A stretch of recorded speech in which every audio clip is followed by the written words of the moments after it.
Salam, perkenalkan saya Fernando Ferry Pandika Purba, NPM saya 2195170. Saya dari kelas 4 TIC dan saya berasal dari kampus Universitas Metodis Indonesia. Di sini saya menjelaskan mata kuliah jaringan komputer di pertemuan ke-14 tentang Network Management. Pengertian Network Management adalah sistem layanan yang mengatur dan memonitoring data dan voice pada suatu jaringan berskala besar ataupun kecil. Network management juga bisa dikatakan metode, prosedur, dan tools yang berhubungan dengan operasional, administrasi, maintenance, dan provisioning. Sistem jaringan network management dalam terminologi umum mencakup 1. Perencanaan atau planning, 2. Organisasi, 3. Monitoring, 4. Accounting, 5. Controlling terhadap suatu aktivitas. Baiklah, hal-hal dari network manajemen. Yang pertama ada konfigurasi manajemen. Konfigurasi manajemen merupakan pusat dari informasi terkait sistem dan layanan TI yang ada dalam perusahaan maupun organisasi. Proses manajemen konfigurasi ini menantang untuk diimplementasikan karena beberapa hal berikut. 1. Secara tradisional, lingkungan IT lebih mempertimbangkan nilai secara finansial dari nilai secara operasional.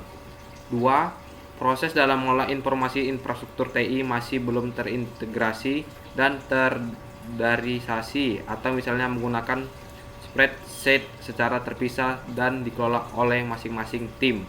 Yang ketiga, belum maksimalnya proses mengumpulkan, mengelola, menautkan informasi dan yang penting bagi setiap disiplin proses sistem yang ada dalam layanan TI lainnya.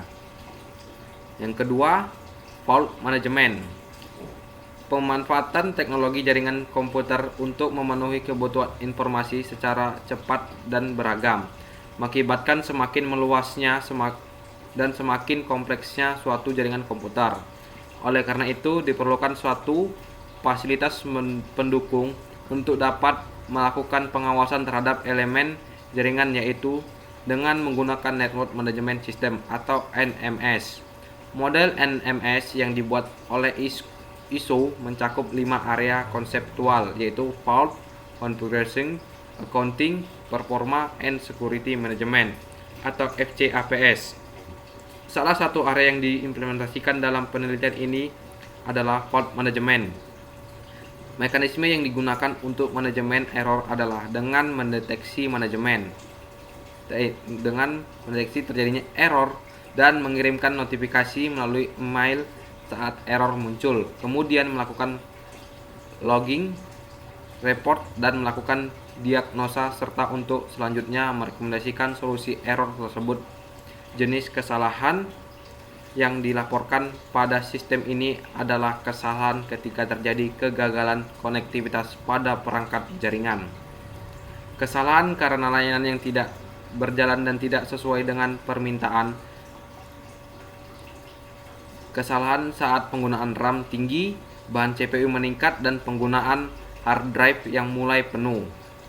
Dari hasil penelitian yang tinggi, beban CPU dari hasil penelitian yang didapat, NMS yang dibangun dapat mengirimkan notifikasi error dan memberikan rekomendasi solusi melalui email kepada admin jaringan, sehingga apabila terjadi kesalahan mengakibatkan kerusakan dari kualitas jaringan.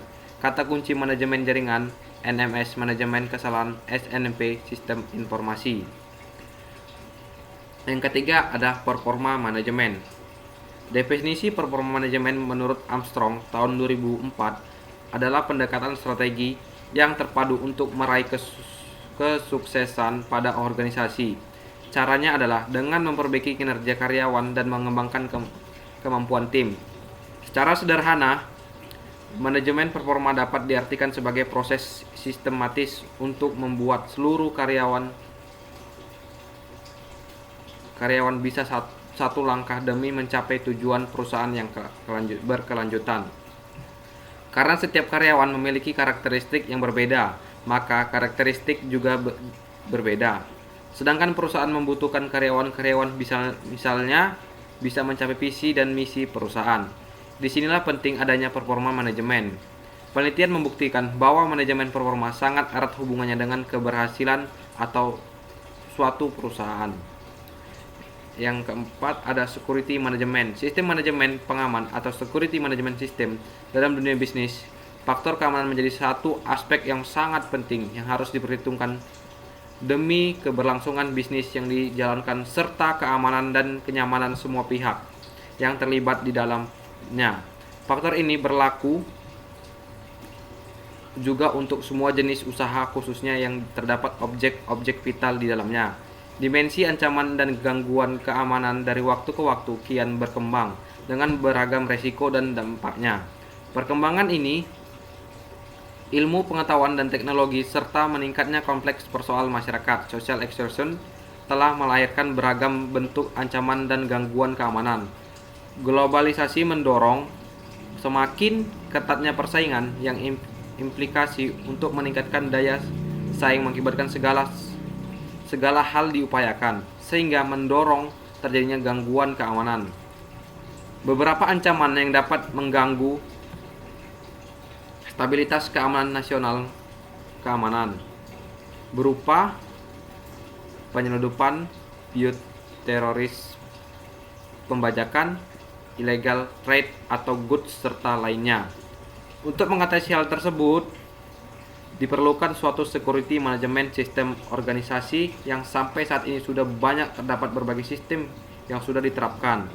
Sistem ini adalah bagian dari manajemen secara keseluruhan yang meliputi struktur organisasi, perencanaan tanggung jawab, pelaksanaan, prosedur, proses dan sumber daya yang dibutuhkan bagi pengembangan penerapan, pencapaian pengkajian dan pemeliharaan kebijakan pengamanan dalam rangka pengendalian risiko yang berkaitan dengan kegiatan usaha guna mewujudkan lingkungan yang aman,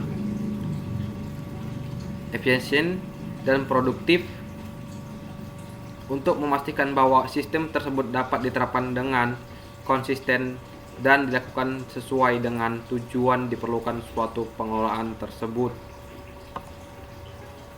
suatu sistem tersebut. Demikian hasil tugas saya. Terima kasih.